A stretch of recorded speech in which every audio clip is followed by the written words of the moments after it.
Yes, people, welcome back to another stream on the channel. This is the Europa League Matchday 6 preview. And yeah, discussing tomorrow's games. I'm joined by guests. So, first guest I'm going to add is Ollie. How you doing, Ollie?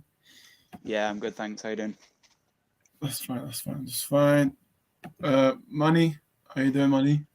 Yeah, good, son. Good. Happy to be here. And sorry that I was, technically I was on time, but probably not as early as you'd want me to be. So thanks for having me back. Yeah, that's fine. Flair, how you doing, Flair? What? What was that? What? Flair? Hello? I'm alright, thanks. Oh, there we go. Okay. Toby, how you doing, Toby? Yeah, I'm good, bro. I'm fine.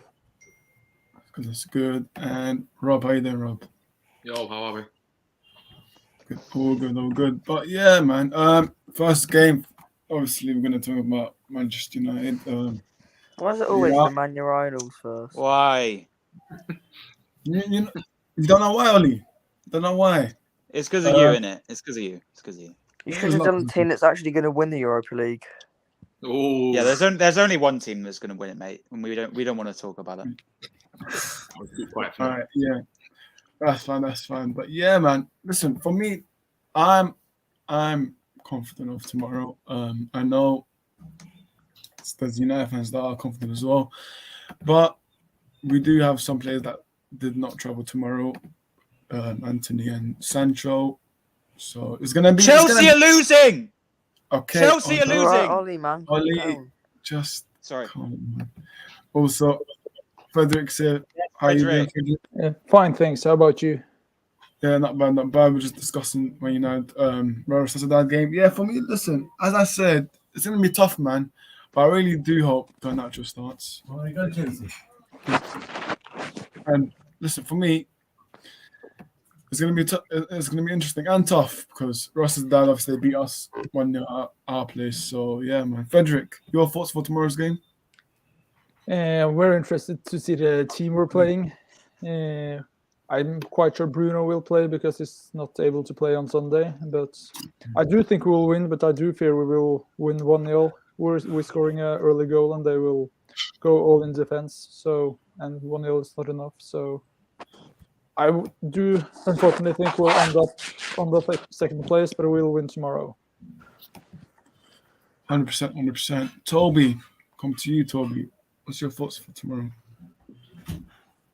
Yeah, I'm confident too, and I think we're going to win. You know, the charge, the momentum from the last win, I think it will have an impact in our games. And for the fact that the two Anthonys and Sancho didn't come along, I think it's an opportunity for the lads who take their place to impress. So I think they will go all out to impress and to make sure we win. So we could win up to, let me say, 2-0 or 3-0. I'm actually gonna come to Robbie because, funny or not, he's a coach at Manchester United. Listen, I didn't know that you support Arsenal, so it is weird, but obviously there is some. Obviously, I'll come to you because there are some academy players that are traveling with the squad. So, your thoughts for tomorrow, Rob? Well, they've got to win, haven't they? They've got to win to get top of the group, and obviously they've got to win by at least 3 goals. Because just looking at the table here, Sociedad 3 points, 3 goals and goal difference. So they've got to put in a performance. And I think if you finish second, don't you have to play some qualifying match or something? Top group. Yeah. Wait, do you? Qualifying, so what happens if you finish second in the Europa League? Then you have second. We have to get an extra game on you. We get an extra game. Right. So basically, we have to win by more than 1 goal because it's based off head-to-head now, and obviously. And they've got to go on win up this. So I think my God, they've put a strong team on. They should win, even though Sociedad are a strong team. But they did lose at the weekend, didn't they? Was it Real Betis or something? So it'll be a close game. So United are in good form, aren't they? Unbeaten in 8, is it? So yeah. 100%.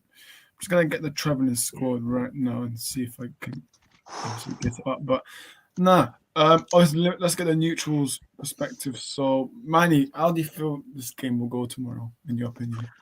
Yeah, I was talking about this earlier on the other stream with Hanno, and I think obviously the fact that Sociedad have 7 players injured will almost certainly play into United's hands, because while they are smart enough to know that they can't take the match too lightly, they have to take it seriously. They also know that they'll be facing a much weakened team, and all they need to do is just make sure that they do the little things correctly, and they should get the result they need.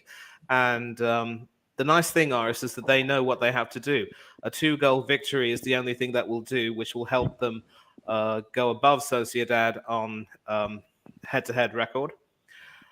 I'd like to think that with the front line of Rashford, Elanga, Bruno Fernandes, and of course Ronaldo, that would be the 3, and then the 1 in front.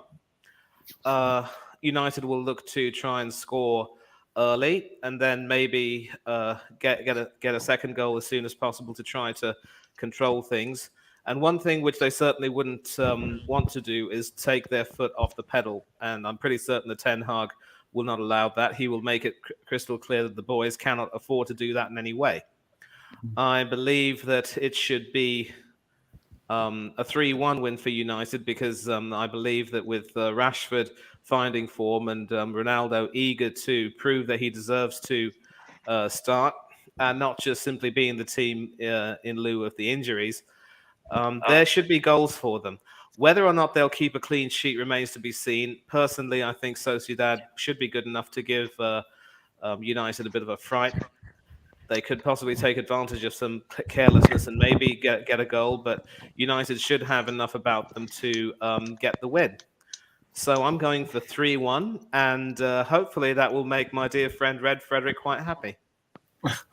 Obviously, I've got the traveling squad. I'm just going to read out only the academy players. So, obviously, Zidane Iqbal, Garnacho, and Shola Shorty. For me, those 3 will get game time, hopefully, under Eric Ten Hag, because Eric Ten Hag is used. Obviously, he's known to be playing those youngsters. So, yeah, man. But, yeah, Rob, is there any academy players you think that will slightly surprise United fans, in your opinion? That what? Sorry, bud. In your opinion, would there be any academy players that will surprise United fans? Like, I don't know, maybe Zidane Iqbal, obviously Kobe Mainoo, or Garnacho. Who do you think? I don't think. Well, obviously Zidane's like on the cusp of breaking into that team. I think he's just got to do that a little bit more to get in there. Because obviously he's played as a centre mid, and he's got 3 or 4 players who are arguably very, very strong. Obviously, you got your Brunos, your Ericssons, and even if he wants to drop a little bit deeper, he isn't your friend. So even though he's got absolute bags of potential, he's got a tough task to try and break into that team. What other youngsters have travelled? Do you know? I don't even know myself. Yeah, let me just read out for you. So obviously, goalkeepers: David De Gea, Dubravka, Vitek, and then defenders: Lindelof, Maguire, Martinez, Malacia, Dalot, Shaw, Aaron Bissaka, and then midfielders: Bruno Fernandes, Eriksen, Fred, Casemiro, Facunda, Pelestri, Van der Beek, McTominay, Zidane Iqbal, and then forwards: obviously Ronaldo, Rashford, Anthony Elanga, Shola Shorty, and Garnacho. So yeah, I think you'll see Garnacho tomorrow. I don't think he'll start. I think he'll definitely come on at some point, especially if they not necessarily chasing the game, but it's a close tight game. I think he'll bring him on as an impact sub. I don't think Shola will come on tomorrow. If he does, it will be if the game's comfortable at 2-3-0 up. He'll bring him on for them minutes, because he's not really been involved in the first team that much or too much this season. But I say, yeah, in like towards the end of the season, I think you'll see the likes of like Kobe Mainoo. There's the Norwegian lad or the Denmark lad? Is it Isaacson or something? Yeah. Isaac. For his name, Frederick, do you know? Isaac Ruin or something. Yeah, I think you'll see him towards the end of the season breaking through. I say there's a good couple under 21s in there. Is it actually true that apparently Cogmenu is the next Paul Pogba that people? Honestly, he's absolutely flying. I watched him last year in the under-18s games, and he says is he 16, 17, and he was like dominating. Like he won't just sit there and just play safe passes. He will try them balls that you wouldn't expect from someone so young as him, and then he'd even break through the lines. And he's not just your typical receive pass. He's got some skills about him, and he will use them to get out of situations, and he's confident enough to use them as well, which is more than anything the big part of it is the confidence. So you get a lot of these youngsters who come on, they got a lot of flair, a lot of tricks, a lot of skills, but then all of a sudden you stop seeing them doing them. Like obviously, like Rashford, he broke on to seeing it first. He was all about the flair, running at him, taking people on. Sancho was the same when he was at Dortmund, but since they've come, they seem to be a little bit reserved and holding back. But you just need to let them fly and let them be who they are naturally. 100%. Just gonna go through the comments. Dan says Arsenal going to bottom of the Europa League. Oh, shut up, Dan. You just know it. Says yeah, but don't act like Spurs aren't going to bottle the Spurs suck. Spurs bottle everything like they always do. Typical Spurs. Exactly. Lucas is big up. He says, "Do you think Chelsea? Will beat Chelsea?" I think you guys. I think you guys will beat Chelsea, in my opinion. Yeah, you will. This is early game. Yeah. Ollie, man, come to you. Your thoughts on Sociedad versus Manchester United? Yeah, obviously, if you didn't see me, I was hosting Hanno's stream earlier at 6 p.m. Then I had to go for dinner. But no, look, I said a 3-1 United, and I'm going to stick with it. Obviously, for this game, I did see that 7 Sociedad players are injured, so that will be a big blow for them. But I do see them scoring as they are at home with the home support. But no, you can't look at anything but United winning this game. Especially the form they've been on now. They after their first 2 losses, they somehow brought it back with Ten Hag. They beat Arsenal, they beat Liverpool. 2 things one thing that Arsenal's done. They're doing all right in the Europa League as well. Obviously, they need to win by 2 goals or more on goal difference because they're 3 points behind Sociedad. 15 points you're on 12, and if you do lose, you will finish second, which you have to accept. But if you were to win by 1 or more goal, like 2-0, then you will top the group, which will be good for you probably, which we want to do against Zurich. We'll talk about that game in a bit, but obviously, yeah, you need this win. I'm going to go with the 3-1. As I said, I do think Garrincha will play. I've seen a few predicted lineups. I think that you'll play Ronaldo, Garrincha, probably Rashford and Bruno, and then Fred. Ollie is Garnacho, not Garrincha. Garnacho. Garrincha was back in those days, man, Brazil, but not. Who else? Obviously, Fred and Casemiro. Ollie, if you want to compare to Garnacho, then feel free. But for me, I'd play Malacia over Shaw because Shaw's been Malacia, and then I'll play Dalot. Oh, Jesus Christ, is that phone? Dalot, Maguire, and Lindelof, and then goalkeeper, obviously, De Gea as well. But no, this is going to be an easy win for you guys. You need the win. Otherwise, if you lose, it's bad for you. You don't want to finish second. So. No, this is going to be an easy win. Who's watching back the stream? Turn it off. 46. Oh, okay. Yeah, the minute. Flair, can you stop? It's not funny. But yeah. What do I do? You're literally putting the clips time in the. Why only one person watching? Come on, yeah. Support the channel, man. Of course, support the channel. Cool. Flair, what's your thoughts on United versus that tomorrow? Obviously, as Ollie said, that they've had a massive blow, Real Sociedad. So, what was that? I think that I think Manchester United can probably get a win, to be honest with me. So I think 2-0 to Manchester United. Yeah, 100%. For me, I think obviously the key players, David Silva, Oyarzabal, they're both injured. So they do have some injured players for tomorrow. So for me, it depends what lineup Eric Ten Hag goes with, because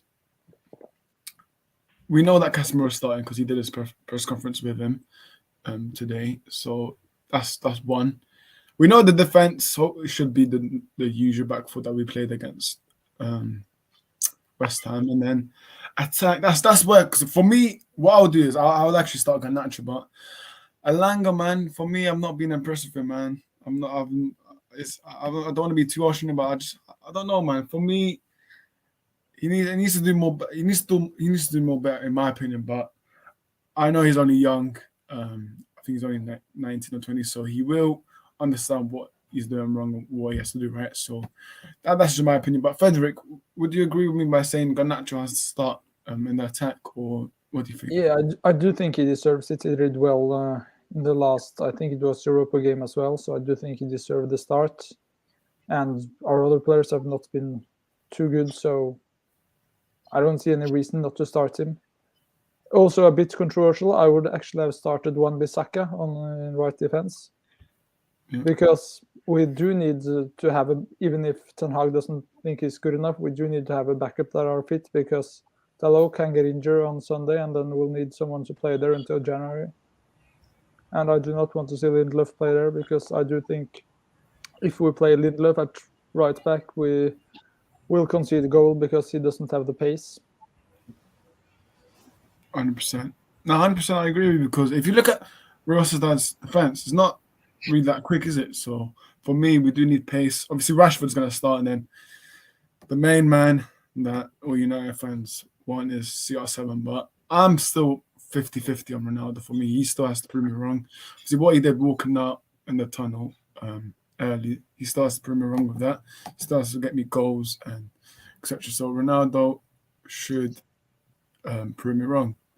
So I'm still 50-50 on Ronaldo, but who knows, man? Who knows? Ronaldo, obviously, he's returning back to Spain now, so he should know that how important this win is. So, yeah, let's move on to the next game, and it's Arsenal fans shouldn't bet this now, and it's Arsenal's game now versus Zurich. Let me just put that up right now. So let's start off with Manny, man. Manny, your thoughts on this game? How important is this game for you? Actually, I'm thinking, since our guest of honor happens to be an Arsenal fan, maybe he should start and give his thoughts. Yeah. Go on, Rob. Yes, Rob. I think he'll put quite a weakened second string team out, to be honest. Group secured, isn't it?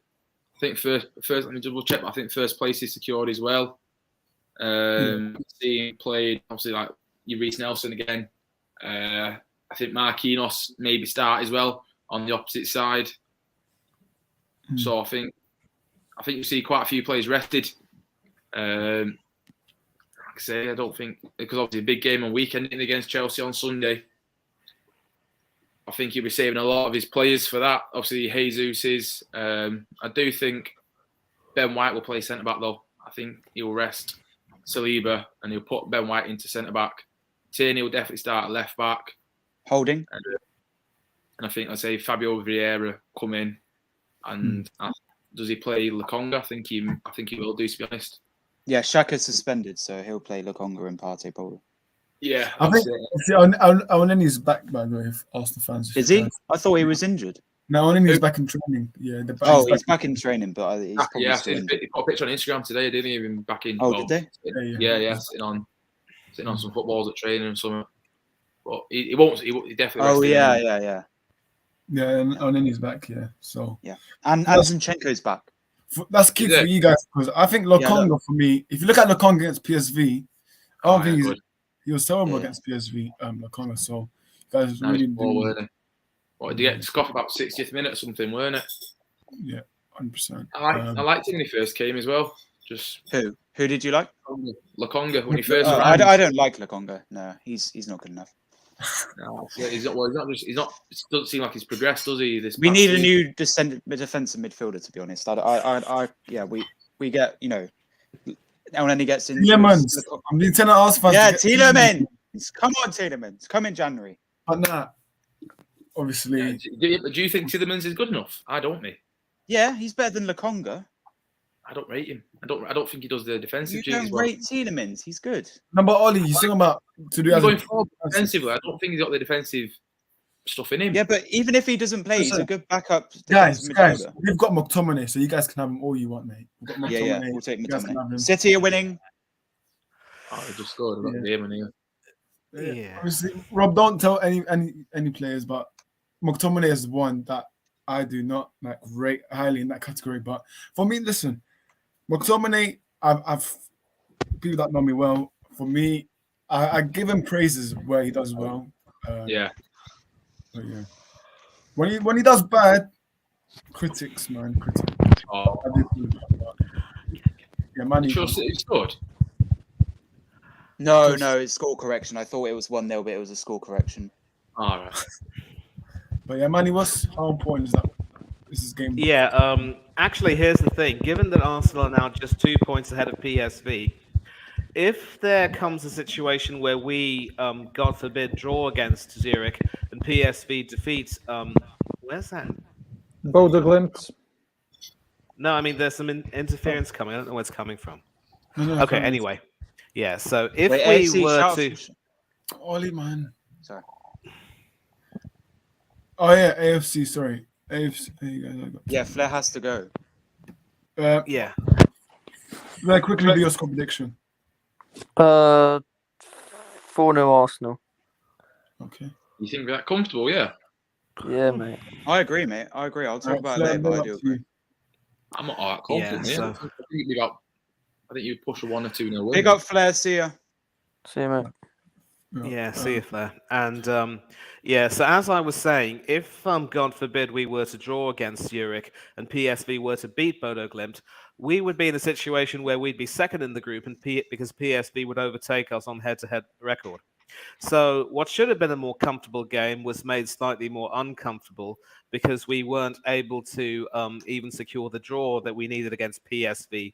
We ended up losing 2-0 in what was a very shambolic performance. And thankfully, that performance would have been a bit of a watershed because Arteta would have made it clear to his players that if this season they had ambitions of achieving bigger and better things, there's no way that they could ever perform that badly again. And so the sad part is that it will invariably be a semi-strong team. With Turner injured, Ramsdale will have to start in goal. Tierney should start at left back. I actually would like to see Cedric Suarez given some game time at right back because, he's...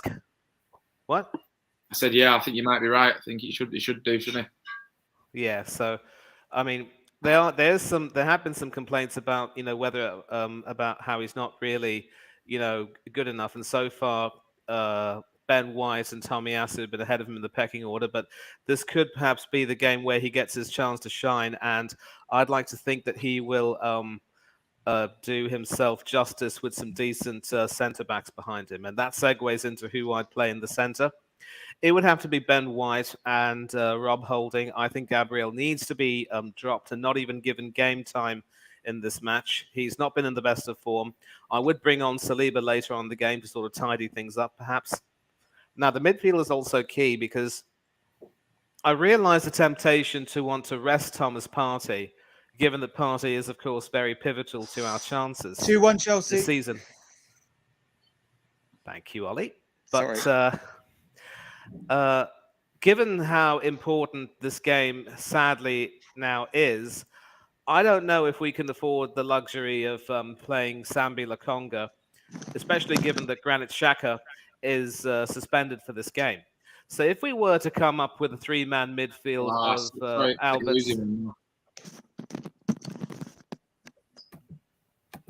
So if we were to come City are losing. Yeah.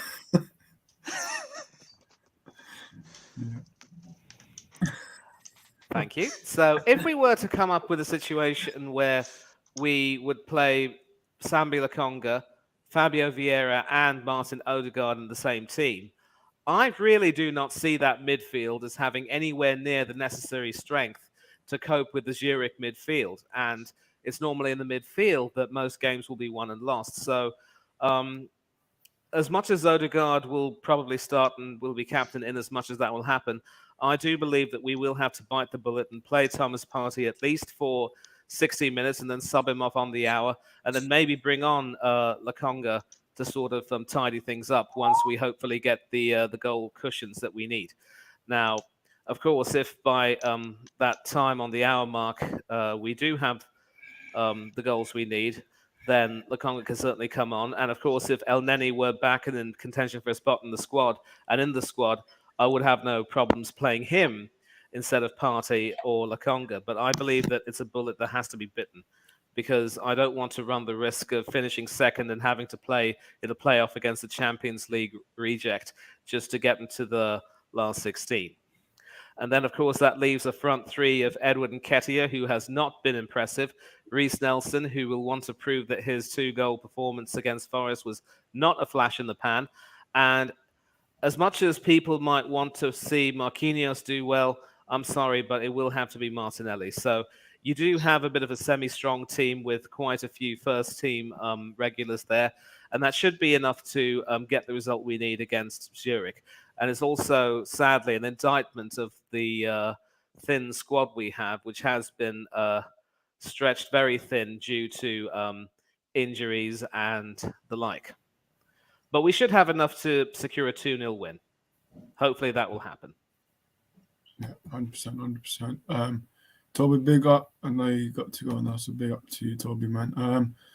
But yeah, man, for me, listen, obviously, look, I'll get Ollie's thoughts now. And Ollie, what's your thoughts for tomorrow's game against Zurich? You're on mute, Ollie. Sorry, sir. Sorry, man, bro. I've just got to disagree with a few things you're saying there. So with Ben White and Holding, I would play Gabriel and Holding, and then Tierney left back, Cedric right back. And I do agree with Ramsdale and goal. But then moving on to the midfield and attack, I would give Eddie Nketiah a chance. Cam, I would play Fabio Vieira. Then I would play Marquinhos. I don't even know why you would bench him in this game. Yeah. He doesn't get game time in the Premier League, so why not play him in the Europa League? He scored a few goals in the Europa League as well, so give him a chance at right wing. They're playing Nelson. And then because Xhaka's suspended, I would play Partey and Lokonga and bench most of our Premier League players. That is basically benching our Premier League players apart from Gabriel and Ramsdale. And then, you know, we can bring on the Premier League players if we are losing, but I don't see us losing this game. I agree with Flair, who left it. It's going to be a 4-0 comfortable win. I don't see us conceding. I don't see us not scoring goals. You know, the way you just saw us beat Forest 5-0 after. And the thing is, you know, you've got to brush away the PSV loss. We were away in that game. We weren't ready for it. We played Ramsdale in goal when Turner, as Manny said in one of the streams, we are unbeaten with Turner in goal. When Turner's playing, so obviously Ramsdale probably wasn't ready for that game, especially, you know, being away. Sometimes he usually likes to wind up the Leeds fans away, but not winding up the PSV fans probably didn't work. It would have been nice to start Turner in that game and see what the difference would have been, and maybe we weren't ready for that. Same with the Southampton game, we drew and we were away, and we've got a 100% record at home. We've only lost to PSV away and Man United away, so we should be comfortably winning this game. Then we move on to Chelsea away, which is why I talk about resting a lot of players, and I don't mind playing Gabriel, resting, you know, the full halves, the striker, the midfield.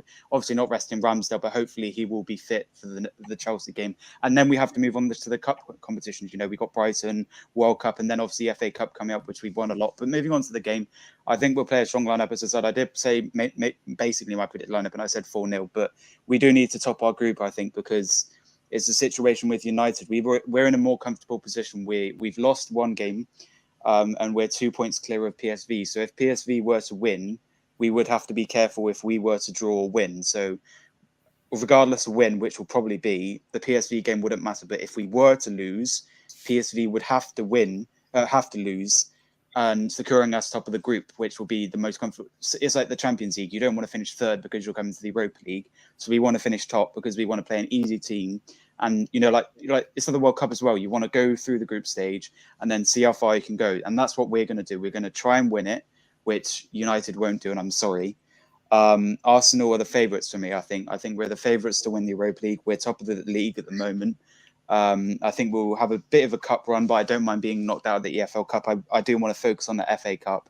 But the thing is, look, we've got one of the youngest teams in the league, and we're somehow top of the league. We've got one of the youngest managers who still gets stick from a lot of Arsenal fans, and you can't say that. I've always been Arteta in. When I say Arteta out, I'm always joking because he's a good manager, and you can't say anything else. And yeah, I do agree with this comment there. 4-0 Arsenal. You know, I think, and talking about goal scorers as well, I think that it will probably be maybe a Marquinhos goal and Nketiah hat trick. I don't see why that couldn't happen. Maybe someone else could score, but I'm sorry, I do disagree with a few things you say. I don't mind starting Ben White as centre back, but he's been good for us at right back. And with the captaincy, I'd probably give it to Holding if he played. He's got enough experience and he's played with us for a while. So yeah, my prediction is 4-0, and obviously this is the two big games because United, they need to win their game by 2 goals or more. They don't need to worry about the other game. With Arsenal, it's another game we must win. If we win, we don't have to worry about PSV. If we lose, we need to hope that Bodo Glimt win and probably lose, 1-0. But we're not losing at home, and I'm not even thinking about losing this game. The most important game is a Chelsea game. I don't mind losing to Brighton in the cup, and then today. I mean, I'm sorry to butt in with anyone's conversation as well. I'm watching the Champions League, so that's probably why I'm getting a bit excited. My dad did come in, if you saw that. He gave me a bit of cake, so that's just to clear that up as well. But no, yeah, big up for having me on. Obviously, big up Rob. I didn't know you were an Arsenal fan. I thought you were a Leeds fan or something. So Leeds. Yeah, well, you said he was like a United coach, so I thought he wouldn't be an Arsenal fan. But I saw someone. I was on a YouTube video, and I saw someone who was he was a United fan, but he worked for Chelsea. So, and then I actually met this guy who he worked for Tottenham, but he was an Arsenal fan. So not it's a small world. It's a small. But no, I just got a question. Why do you support Arsenal if you're a United coach? Like, are you from London? No, I'm from Manchester originally, but I've always supported Arsenal all my life. Oh, I think your dad support Arsenal or something? No, my dad actually supports West Brom. Wait, so how come you support Arsenal then? How do you know about Arsenal if you're from Manchester? Just obviously growing up watching them when they're in the Champions League on the TV. Like obviously growing up. Do you remember Henry then? Yeah, Henry, Perez. Tony Adams? No, Tony Adams slightly before me. But yeah, say Henry, Perez. Wait, so did you see the Invincible season? How old was I then? I was just born. I was about 7 or 8. So I was like, I didn't fully understand. I didn't fully understand what was going on at that time. You're 30, are you? 26. 26. Oh, right. Cool. But no, I've said enough as well. I'm sorry about talking much, but no, yeah, move on. Yeah. Cool. Frederick, as a neutral fan, do you see Arsenal winning this game tomorrow?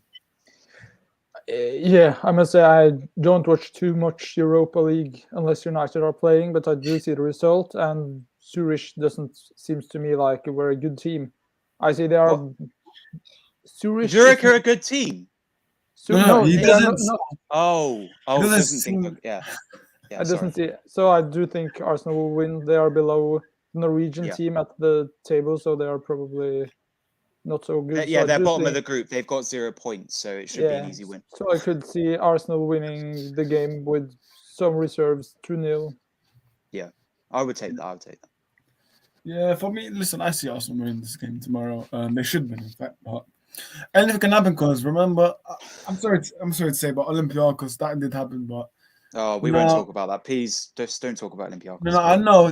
I'm just saying Olympiacos. That did happen, but now... Yeah, but that was one season, and last season we weren't even in a Europe competition, so we've had worse. I'm just saying, for example, because I'm saying that everyone was saying Arsenal... Yeah, and the same happened, what was it, Benfica a few seasons ago, we lost or something? But no, I do think you guys will win anyways. I'm just saying that as an example, but I do think you guys will win. For me, I think you guys have to rest the players from Chelsea. But I've got a question for your rest. Where do you think Arsenal can finish in the Europa League? Do you think we can win it, or do you think we can maybe get I don't think you can win it because that's. Where do you think we'll finish? And do you think we can make it to the semis? That's for clubs that have European heritage on it. That's clubs like Man United. Yeah, I know, but where do you think? Like, do you think we'll make semis? Semis or quarters only. Yeah, semis or quarters. Not quarters. No way. We'll make it through the quarters. Rob, what about you, Rob? Where do you see Arsenal finishing Europa League? Do you think you can win it? No, I think we'll get one of these teams that drop out from the Champions League, and then we won't turn up, and we'll get beat in the semis. Gold Cup. Manny, what about you? We should make the quarterfinals easily enough. We could get into the semi-finals, but I just don't think that we will have enough to take it a bit further, and that's just me being honest. Of course, if we were to invest in January, then that could change.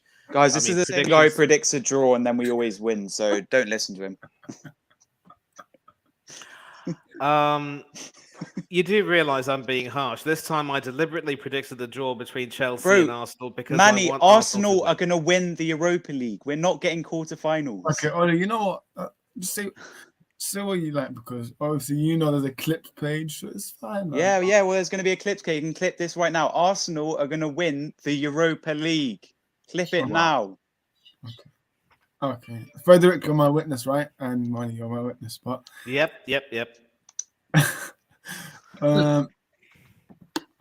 the people in the comments saying Ronaldo hat trick tomorrow. None of that. Oh, James, calm down.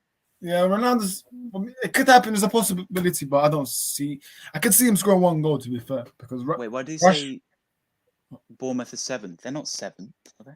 no, I think that's his prediction only. But yeah, for me, listen. Oh, right. I think that with Rashford and Ronaldo, they've been playing well, you know. They've been playing well recently, and we've got to give credit to Eric Ten Hag for making that duo play good. We're playing. For me, I don't know why I listen to TalkSport, but I was watching one video. Oh, don't listen to sports. Yeah, I know. Wait, let me just say something. You know, Jason Conde, yeah. He said apparently we haven't improved at all on Eric Ten Hag. Oh.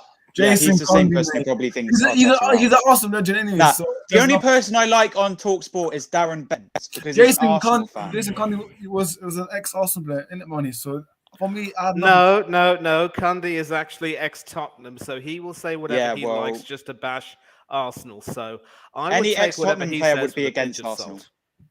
Sorry, I meant Tottenham. Also, don't listen to anything Roy Keane says. He's an idiot pundit. Rob might tell him that, Ollie. Don't say that. Legend. Yeah, he is a legend. He is a legend. 100%. But pundit. All these ex-pundits, like especially Roy. What's the Roy Keane? You know, the Robbie Keane. Oh, who's the former Arsenal player? Roy Keane, is it? Robbie Keane. You know, in the Europa League, that like bold guy who's a former Martin Keown, is it? No, he's not bald. No, yeah. I mean, like he's not got that much hair. Danny He's Murphy. Like a former Arsenal player. Danny Murphy. No, he's former Arsenal player Martin Keown. Is that it? Are you talking about Keown? Danny Murphy? No, he's a pundit. You see on BT Sport Martin Keown, like the commentator. Martin Keown's not on BT, is it? No, or is it? I don't know. Is he a former? No, but is he a former Arsenal player? Who? Yes, he is. Yeah, he's an idiot. Why? Because he just doesn't make sense when he talks and the pundits, whatever he says. For me, my dad's actually met him, and for me, what I'm seeing from these ex-United legends, they're not giving. For me, in my opinion, they're not giving enough credit to Eric Ten Hag. To be fair, they'd be saying, "Oh, why is he dropping Ronaldo?"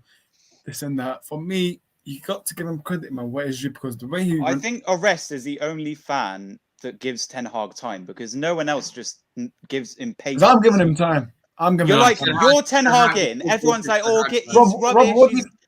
I got Ollie. Obviously, Rob, you're a coach, right? So what do you think of Ten Hag? Do you see him as a good coach? Yeah, he's a great coach. You can see what he's done in such a short period of time to the team. Like, I'm not being funny, but any other club, they're not his players, are they? Well, one or two are his players. The rest of them aren't. So, and what he's done and how they started the season is unbelievable. They're a completely different team. And obviously now they've just got to get that consistency into the game and be consistent all throughout every game, week in, week out. And Ten Hag will get time. The club will give Ten Hag the time. And obviously they will then back him in the windows. I think he will change the philosophy sort of thing of the club maybe in recent transfer windows where they've just gone for the big money, £100 million signing. I think they will change the philosophy on that and then do a similar approach to what Arsenal did, I think. Get a couple of the who do you coach? Do you coach the youth team? I do the academy boys, so I do the younger ages normally. So under 18s or no, that's youth level. Oh, what do you under 13s then? I know mine's the 8s. I do the little ones the 8s. You do under 8. Do you go to like Old Trafford or do you not? No, we don't. They play either Carrington or the Cliff. Yeah, they got a training ground on. Yeah. Oh, you play at the training ground. Yeah. So have you been to Old Trafford though? Oh. Yeah, been Old Trafford. Yeah, Oh. I was there for the Nicosia game. I was in the chairman's lounge for the nice. Nicosia game. And then I've had tickets throughout the season. So I went to the Brighton You have a game. season ticket? Ryan, I'm pretty sure. I've had tickets. So I went to the Brighton game, first game of the season. I was meant to go to was that funny because they lost? Well, it was first game of the season only, man. Yeah. Game. I was meant to go to that Spurs game, but the one that got cancelled, when the Queen died. When the Queen died, tickets for that in the hospitality box and all that. Yeah, Martin Kieran is on BT Sport. You said he isn't.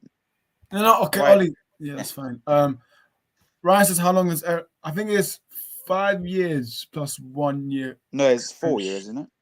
4 years, 1 year No, extension. sorry. Beg my pardon. 4 years plus 1 year extension. So, yeah. Listen. Bless you. For me, it's give him a season. It's a project. No, not a season. For me, it's Look at if you don't finish top 4 this season. Pep had a season to identify. Actually, to be fair, Klopp's had 7 seasons, so. I'm talking about Pep because Pep and Ten Hag, they both have. Yeah, but Pep the exact same philosophy. So for me, if you look at Ten Hag, so I said next summer is going to be crucial because next summer we're going to know who's Ten Hag's players and who aren't. But the thing is, Ten Hag being a former Ajax manager, do you think that gives him the confidence to be a good manager at United?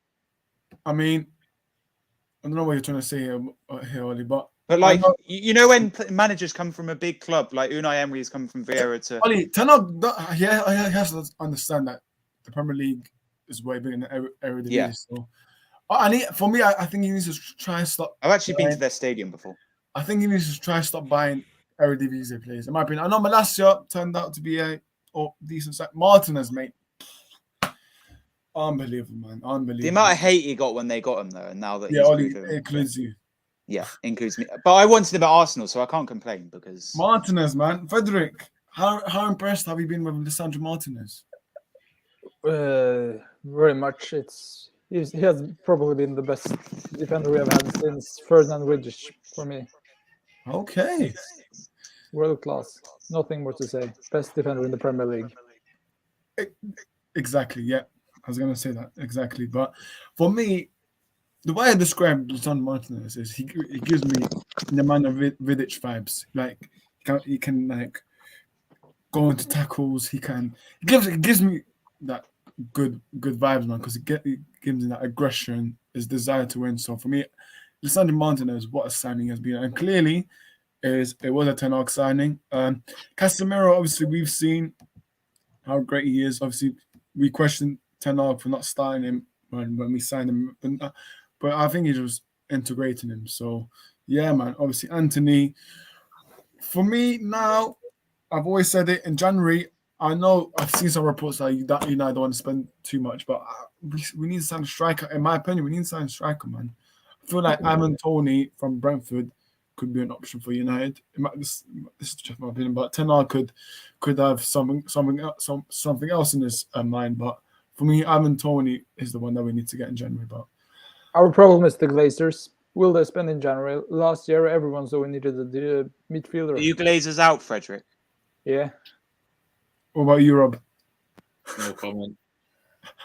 Are you Kroenke out, Rob? Are you Kroenke out, Rob? No, we can't ask him because obviously he's. Yeah, exactly. I mean, listen, let me just say right now that when you're speaking to someone who's working with the club, you cannot ask him those types of personal questions. Anyone who's watching this stream could very well call What's him wrong out. with saying Glazers out? No, but Ollie, you can't. No, Ollie, please. There's a reason why we don't speak about that. Yeah, thank you very much. For anyone in the comments, see, there's money. That's great for bringing that. For anyone in the comments. I'll talk about Kroenke, that's fine. Yeah, Kroenke's fine. What's wrong with talking about Stan Kroenke? He's an idiot. Yeah, Kroenke's fine, yeah. But if Kroenke keeps investing, then I'm happy. Because obviously... The thing is, right, Kroenke gets hate, but how can you hate someone who has a lot of money? What's the problem with someone who has a lot of money? You just worry about the club. Well, he's not investing. Yeah, but what does he need to invest in? Every other club, as the owners invest the money. And like in players? He only just started doing it his past 2 years. I think his first one was Partey, weren't it? Where he whipped out his £50 million checkbook and went, "Here we go, let's get it done." That's the first. And Pepe as well. Yeah. So you just need Because to keep Pepe's moving. our record signing, and we bought him for 72. So surely that's the Kroenke. But if you actually look at the deal of that, I think it was Yeah. to be paid over 8 years, something, and about fucking £8 million a year to be paid. Did we get rid of Pepe, or is he loaned now? No, Because he's I on swear loan. he's loaned. He's on loan to Nice, isn't he? So it means everyone keeps going about, we paid 72 million. Yeah, but if you look at the structure of the deal, it was over like an 8 or 10 year period, and it worked out like £7 million a year. So we've not actually gone, here's 72 million all in one. It was spread out. And obviously we're still paying that now. So it's not actually all that bad if you think about it, and it's spread out over the years. Yeah, I agree. Manny, what's your thoughts on, obviously, now we're talking about ownership now, Kroenke's, what's your situation with them? Have you been... Let's not give Stan too much credit, because I do believe that it's really because Josh has been having a word in his ear of late that Cranky, what I call him, has started to spend quite a bit more. And to me, the enduring legacy... Yes, that goes without saying. But in addition, the enduring legacy of Kroenke will be when he said he didn't want to come to Arsenal to win trophies. And that sort of sums him up perfectly. Because, we can say whatever we want about the Glazers. At least under their stewardship, United were winning trophies. But that one was Sir Alex Ferguson. Not on the Sir Alex Ferguson, exactly, yeah. Sir Alex Ferguson. And then after that, obviously, if you look at the past managers, listen, the list can go on, but we've had David Moyes, from David Moyes to Louis van Gaal, from there to Mourinho. That's where I got. I think Louis van Gaal to Mourinho times, Frederick, if you agree with me, that's where it became more toxic for me, because the players threw both of them under the bus, in my opinion. Louis van Gaal, for me, I rated Mourinho and Louis van Gaal highly, man, very highly. And then after that, we got your boy Frederick Ole Gunnar Solskjaer, and then now, I mean, after that, we got an interim manager, Carricky, and then we got Ralph Ragnick. Now we've got a proper coach now. He's not going to take no messing around now. But Frederick, where's the top? Exactly. No, I came just from a saving it for tomorrow. Don't worry. Yeah. Obviously, he'll be wearing it tomorrow. I don't have an Arsenal top, but you don't have one, Manny. Oh no. Yeah, listen, but no. But Holly, calm down. It's not. Well, do you have an Arsenal top? Of course I do. Yes. Ollie. Let me just say right now that it's not so much the shirt you wear; it's the heart underneath that shirt. And yeah, but Manny, do you have anything Arsenal related? Like I don't. Ollie, I will redress that balance. Buy one, Manny. Ollie, I will redress that balance in due course, and that bridge will be crossed when I come to it. But now, just going back to what I was saying. I mean, obviously, of course, with Louis van Gaal, they won an FA Cup, and I think Mourinho got them to the Europa League. He won the Europa League with them, so some trophies nonetheless. All we've had have been a few FA Cups and no progress in either the Premiership 14. Or the Champions League or anywhere else in Europe. So for Kroenke to say that sort of sums it all up, because an owner who comes into the club would like to, obviously develop the club a little bit further and try and take the club back to, where it was in terms of its status as a superpower in England, and maybe, try and win a European trophy, because both of our European trophies are now discontinued trophies, the Fairs Cup and the Cup Winners' Cup. And we haven't really been able to, aside from maybe a Champions League final and a couple of UEFA Club Europa League finals, we've not come anywhere close to breaking that drought and actually having a trophy that will be, sustainable, if you will. So for Kroenke to say that he didn't want to win trophies, that will be my enduring legacy of him. If he's spending money now, it's because Josh has had a word in his ear. And I think a day will come when Kroenke will start to realize, look, maybe I was wrong. I think if I want to own an English club, it can't just be for vanity. Given the history of Arsenal, I suppose we have to, consider winning trophies. Otherwise, there are going to be more people like Daniel Ek who will say, we want to buy this from you. And the fans are going to continue to be angry with Kroenke and will show their angst in some other way or another. I think if change will come, it will come through a protest. And hopefully that protest will see Kroenke decide, you know what, maybe marginal benefits of owning a club, this club, have now sort of diminished, and maybe it is time to cut my losses and move on. But if he's spending money, well and good. But I'm not about to give him any credit, because we need to remember everything that's happened. Yeah. I also think it helps about his 2 American teams, his ice hockey team and the NFL team, both winning there. That's why he doesn't go to the games. Yeah, but I also think that's helped us in terms of him putting money into us. He's obviously he's put money into both of them teams. He's seen them 2 teams win the respective league titles. So we are now his last team that have not won anything. Yeah. So he in his head, that's clearly showing that he's got to put that money in, and you put the money in, you do get results. Yeah, and that's the be all and end all. There's no two ways about it. With the Glazers, they put the money in, but for me, it's the wrong players. For me, it's the wrong players that they put the money in. But that's not the Glazers' fault, though, is it? That's the people who were in charge of the direct, not necessarily direct football. No, but that's 100%. Recruitment players, isn't it? You just go in there and do what you want with it. Yeah, 100%. I know it's also the board's fault, whoever's in charge of that. For me, listen, they've really got to give Eric Ten Hag time, because let's say, for example, he leaves. I don't know who's going to replace him, man. Don't know. Pochettino, hopefully not, because I don't see him succeeding at Man United. Who's next? I don't even know, because there's no successor after Eric Ten Hag for Manchester United. Same point goes to money. If United fans want to do more protests and etc., don't go to games, start buying the merch, then that way we could get the Glazers out. But for me, I gave Conke the money for this, so I've been 100% honest with the owners. I've wanted them out a long time ago. The transfers that they make, they don't excite me at all, because that's for the fanboys that we have in our fan base, the CR7 fanboys to get excited. Yeah, there's more. There's not just Hardeep, man. There's more. But for me, listen, I've been consistent. I'm not going to try and change my mind on them. But yeah, we've been hearing rumors of Ratcliffe wanted to buy us. So hopefully there are true investors that actually want to buy United, because Ratcliffe did an interview, but I want to see an actual interest from them back putting a bid to the club, because interview doesn't put me off. I want to see hopefully there'll be a bid, but I expect a bid from an investor to come at Man United maybe in the next, I would say, 8 to 10 months. In my opinion, that's just my overall opinion, because I do think that the Glazers, I don't think they'll be in charge next year by 2023. Really?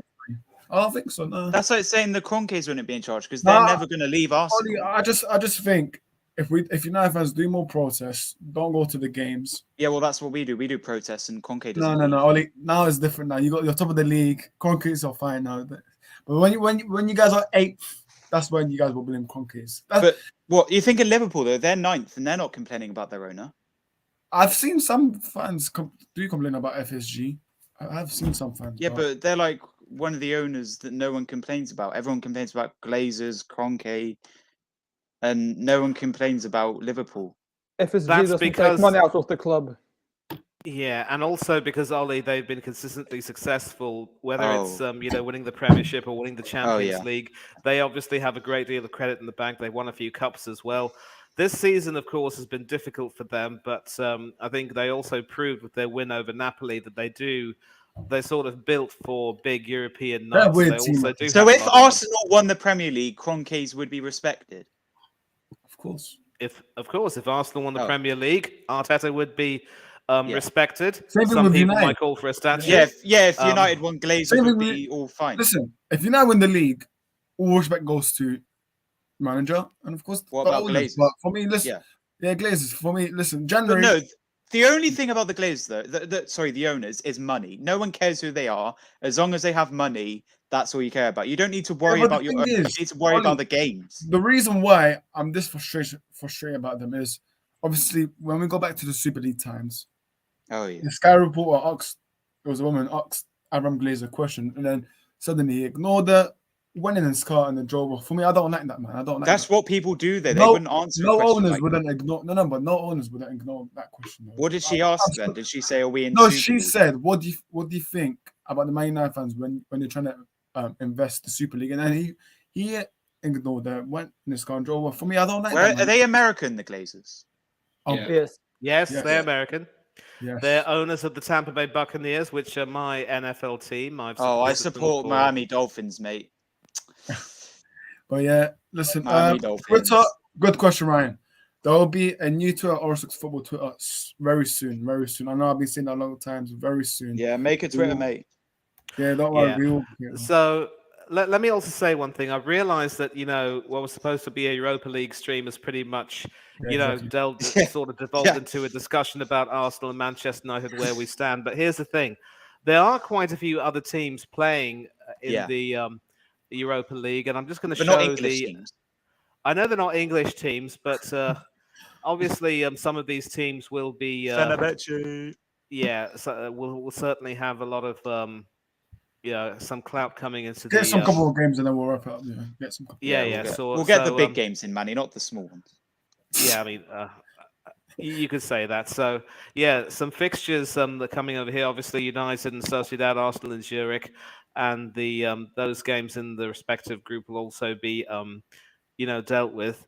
Feyenoord and Lazio could be an interesting game because obviously, Feyenoord are also fighting hard for Eredivisie honours along with Ajax and PSV. And Lazio in Italy sort of, you could say they're up and down, but they're also trying to fight for relevance. And we can take a look at their group, for instance. What about West Ham, though? They're in the Conference League. That's the Conference League. We'll look at I know, but West Ham are still an English team. They might. Yes, they might win I'm aware of that. I'm aware of that. But for the moment, we're talking about the Europa League, and obviously, the Conference League doesn't really come into it, No. at least not yet. So let me just hold on a minute. Yeah, that's fine. Yeah, so this is just going to be the list of the fixtures that we've got here, and in addition, some other interesting fixtures could possibly be the Dinamo Kiev and Fenerbahce one, and also Monaco and also Red Star Belgrade. So Lazio are currently top of Group F, and this is also an exciting group.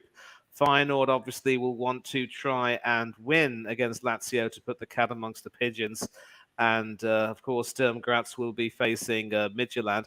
So this is also a fairly tight group. And one of these teams is, of course, there are two of these teams who will qualify for the next stage, albeit one of them will be going into a playoff round.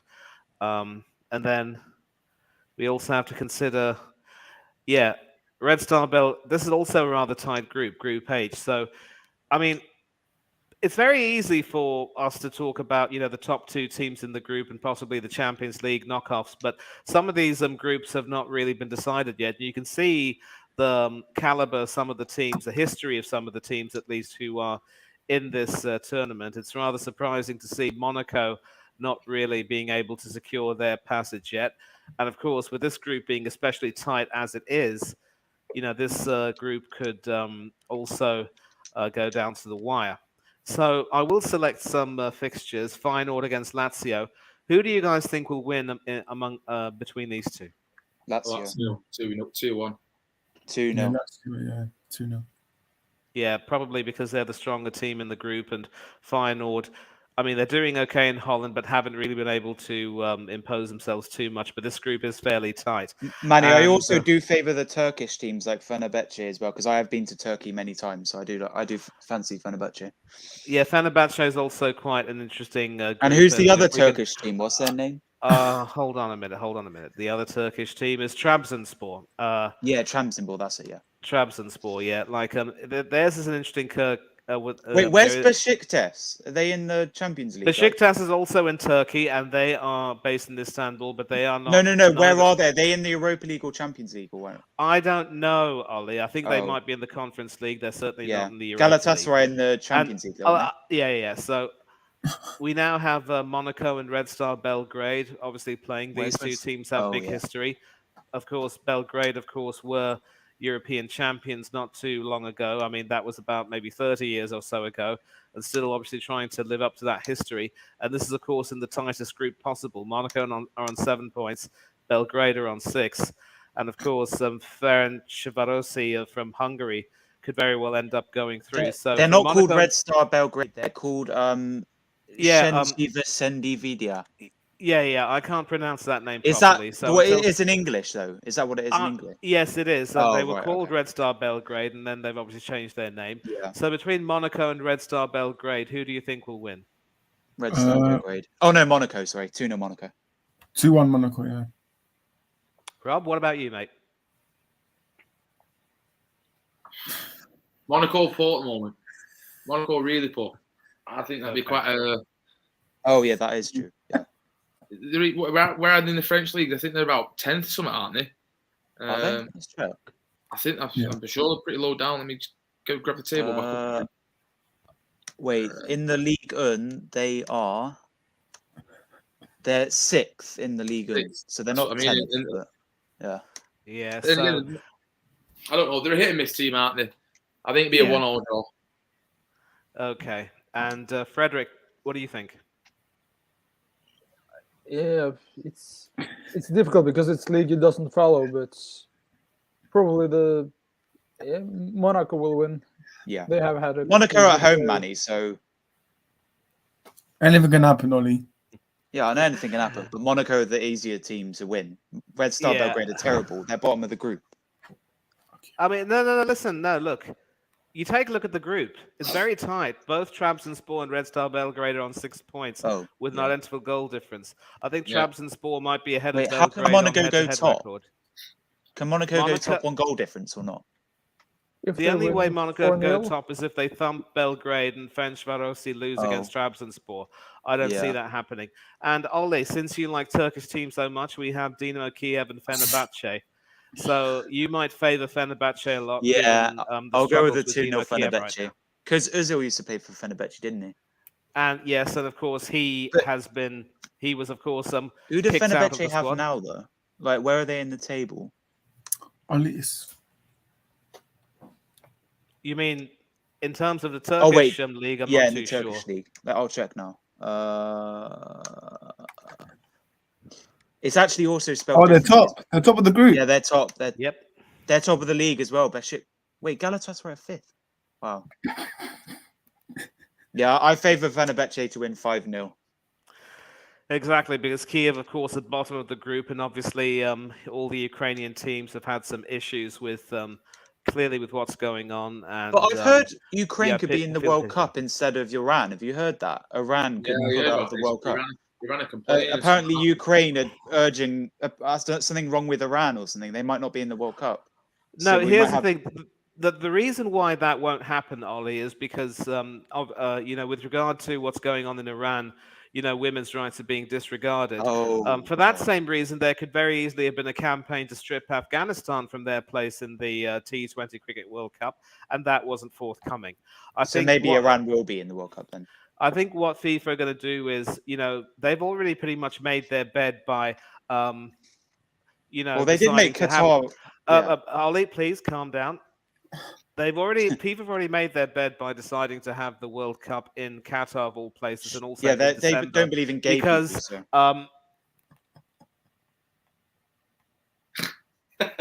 Yes.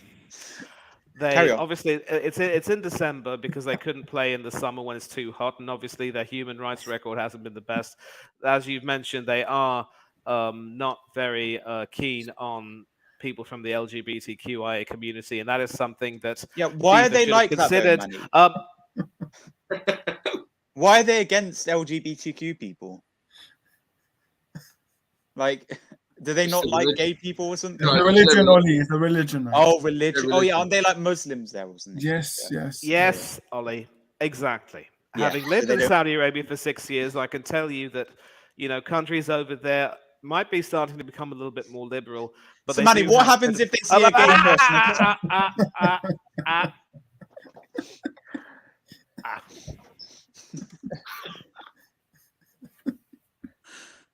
Thank you.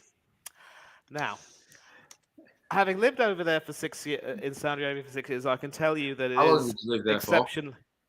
Yeah, and you will know, Rob, that that is the country where the 2 holy mosques in Mecca and Medina are situated. So that country is sort of the custodian, if you will, of the Islamic faith in a way. And many countries in that region, I get in recent times, they've started to become a little bit more liberal in terms of, their attitudes towards women in some respects. But in many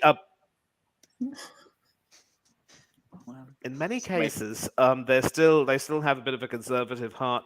And obviously, LGBTQIA issues are not high on their agenda. They do frown on that. But to be fair, they also frown on any form of public displays of affection between men and women as well. So at least they're consistent in that. And the issue here is, of course, obviously when when you go to a foreign country, you understand the do's and don'ts, and you sort of understand what you can do, what you cannot do, how to behave, how important it is to respect the native culture. And, we can talk about human rights until the cows come home, and that's obviously very, very true. And I'm not really going to defend them in that regard. And I also do know it's gay to be... It's also illegal to be gay in St. Lucia. That's what I was going to say. St. Lucia's in the Caribbean. That's not a part of the discussion. But thank you for that. Now... So this is going to be a bit of an issue, and I'm not about to, defend Qatar in any way. But all I will say right now is that people who decide to go to any country, it is their responsibility to sort of understand the do's and don'ts and understand and respect the culture. We don't like it. I certainly now, as someone who's become more liberal, I'm not too fond of it, and hopefully FIFA will never make the mistake of offering an honor of hosting the World Cup to a country in the Middle East ever again, especially in lieu of a lot of the controversies taking place related to the Middle East. But Nani, what's your background? Where are you coming from? Parents are originally from India. I was born and brought up in the UK. I lived in the southeast of England for about 10 years, and then I moved to the Middle East when I was about 12. So I understand the cultures over there, and obviously, obviously, when you live over there, you understand the culture over there, and you sort of make an effort to acclimatize. Certainly, political dissent will be frowned upon, and you have to sort of accept that life over there has its perks. You don't get taxed on your salary when you work in the Middle East, which is always going to be very good. But some of the things which you normally take for granted in countries in the West, you might not find easily in the Middle East. And so people have to be respectful of the cultures. I think I certainly disagree with the level of punishments as well, because, in terms of punishments, we know that they can be very, very harsh indeed. And, certainly the idea of lashing or whipping someone, it's almost inhuman. And I know about the history of the the workers who were asked to build the stadia in Qatar. It wasn't, it didn't look good at all. But, I'm torn between wanting to, enjoy the tournament and also not being, I have to be cognizant of all of these issues. And hopefully I think we can all agree that the Middle East should never be allowed to host the World Cup again, especially especially in lieu of all the controversies that have preceded that, if not just the LGBTQIA issues. So that's pretty much my 2 cents on that. Yeah, 100%. But listen, talking about World Cup and all sorts, we'll see how England does. We'll see, because I'm not confident with England, but yeah. So, Frederick, I want to talk to you about this. You've mentioned in the chat that the Norwegian FA president will be going to the World Cup, and she is a lesbian. So, obviously, she must have been in Norway aren't in the World Cup, though. No, but she is. The president is going to the World Cup, Oli. Yeah, she's the football president in Norway, and she's a lesbian. She held a speech earlier this year, I think, which made a lot of debate during the case, and now she's going just to show that we need to be there. We need to show that football is for everyone. But also, Kylian Mbappe dates a transgender woman, so surely that used to be a man, so he's gay. I'm not going into that discussion. If he goes to the World Cup, then he's gay. Oli.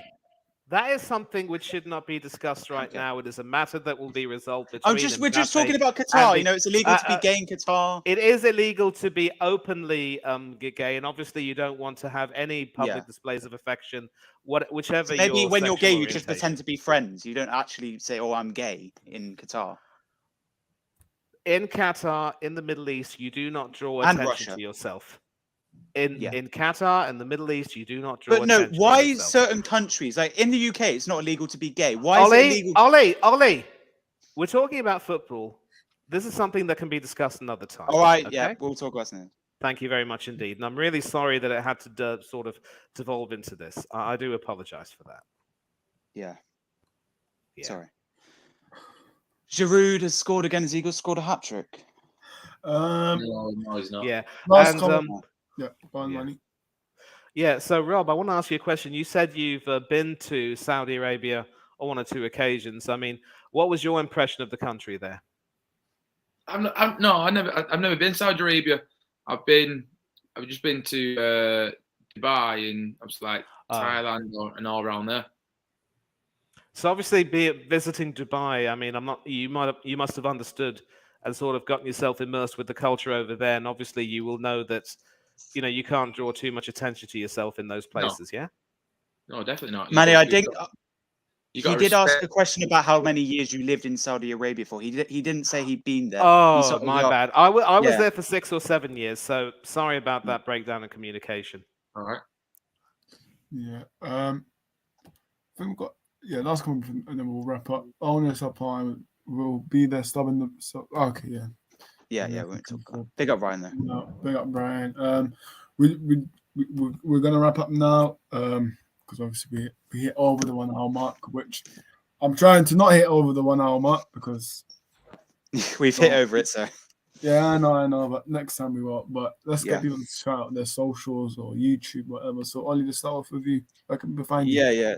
Well, you know this will take a while, but no, obviously, big up Hanno. I joined 2 streams today. I did take a break yesterday, but big up Hanno for letting me host the stream. This will be my last stream. But yeah, big up Hanno for letting me host the stream at 6 p.m. That was cool. And yeah, thanks to Rest for having me on. Big thanks Rob coming on the first show on the channel, obviously an Arsenal fan. And big up Manny as always, and big up Ryan in the comments, and obviously Frederick and Toby and Flair who did join earlier, and obviously Rest the host. But yeah, you can find me on there, down there, Decent Care on YouTube. I do concerts. I went to James Hyde recently and I'm seeing Sigrid on Saturday, so catch some videos from the concerts and stuff.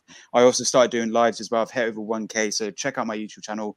It's all capitals DJ space SINCLAAR OD Sinclairo.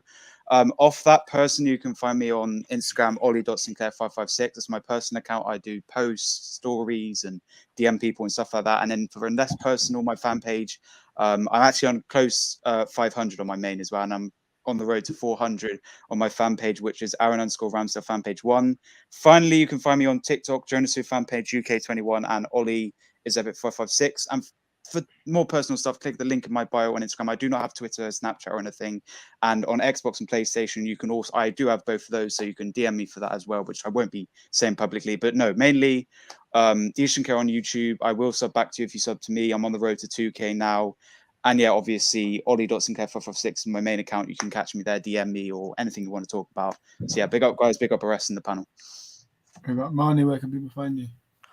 Yeah, no YouTube channel for me, but you can catch me on Twitter at Thangadorai1981. That's my surname and my year of birth.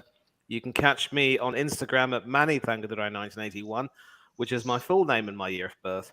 And you can catch me on a few other channels on YouTube, just talking football with like-minded people of all ages who enjoy the game and who have a lot to say. Big up, of course, to Oris Talks Football. Very proud to be involved with him and his initiative. Also, shout out to Del Boy Gunner TV, S. Featley TV, Tony Claude Gunner TV, Danny AFC TV. Huge shout out to UTCIAD. That's Up the Cherries in all departments, a Bournemouth fan channel. But I will be doing a lot more work with them very, very soon. And yeah, once again, you can just find me almost everywhere, and I really am enjoying doing this. So special thanks as well to our guest, Rob, coming all the way and yes, big up, Rob, to speak to us. And it was wonderful to hear your perspective and your opinion on Manchester United and everything going on with that. So Once again, to everyone on the panel, everyone who's joined in, thanks a lot for coming. Have a good night. Take care of yourselves. Be safe. And I am out. Big up, money. Frederick Van der Beek, where can people find you? You can find me on the bench for Man United. No, just kidding. You can find me on YouTube and Instagram for the most under the Red Frederick. Also have Facebook and Twitter, but doesn't do too much there. So, and sometimes I appear other places like this. And thanks for having me on.